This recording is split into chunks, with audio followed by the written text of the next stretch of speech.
pretty good, whatever that was.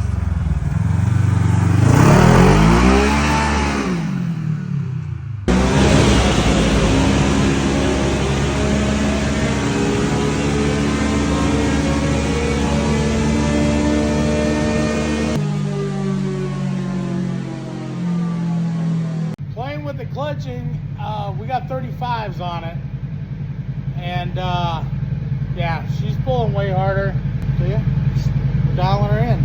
Then we got to take her for a ride. So while we dyno this, I want to go over why we use tires that we're running. Now, do I got dyno tires? Yes, I do.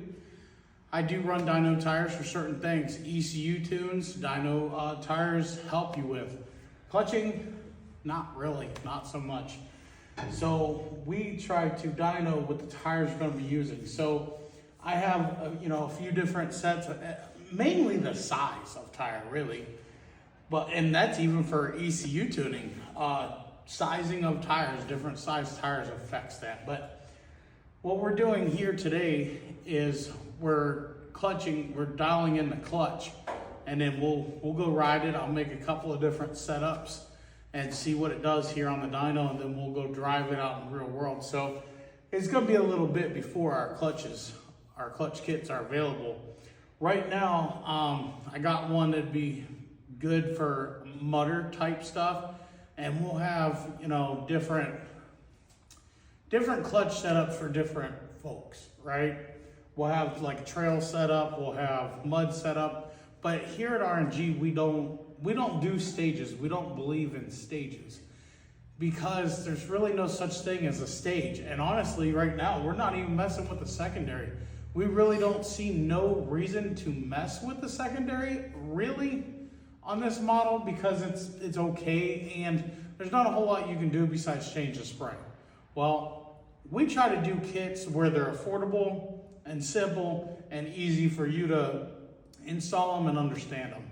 And right now, we don't see the benefit of changing that secondary. Now, when we get it out into trails, if we feel some sort of belt slip or something, we will definitely play with that secondary. But I can tell you from what we've already driven and ridden it off the dyno, I don't think that's necessary to mess with that, but we'll see, time will tell. I'm just showing you kind of what we're doing here and how we do it.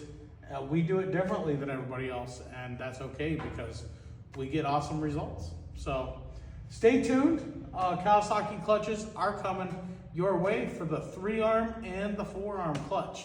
So we'll carry 2025 and back, because 2024 and back is a 4-arm clutch, 2025 and forward is a 3-arm clutch.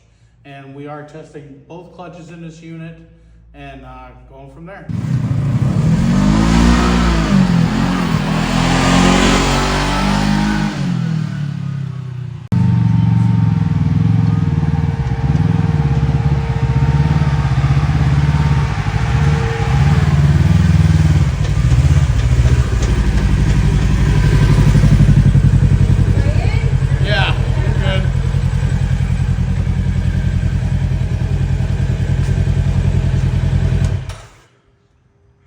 New machine or what? Yeah, that's crazy. What do you think of that clutch job? I love it. It is so smooth. Smooth, huh? It's like the CFMOTOs after you clutch it. What about the power? It's there. I'm not a power person, but that was some power. I seen you barely got on it over there. But I did. I put the pedal down. Not all the way down. I did the first time. Yeah, the first time. Yeah. Well, what do you think? I'm gonna make a couple of tweaks to it, and we'll drive it and see. Okay. Yeah, I think it's much where better I than what want it it was. on low and mid. It's not where I want it up top though. It was much better though from stock what this was. Yeah. A lot better. Peace out. God bless, guys. We'll see you in the next one.